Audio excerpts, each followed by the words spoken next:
Richard and I are out there fishing. And I'm like, boom, boom, boom, boom. Start pulling this fish up. But the lingcod was right there. He had one.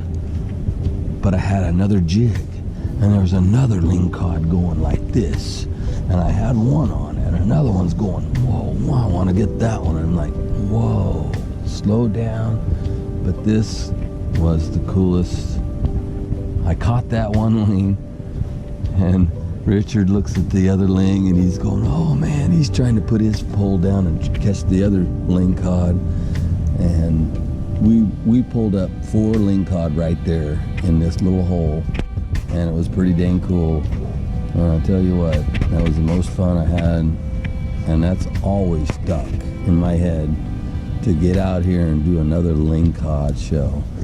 And so it's California Sun outdoor adventure, and it's nothing but go to try to get this thing done. And so we'll dedicate this show to Richard Henderson. Okay, let's do that. Lingcod fishing with the old wing hole.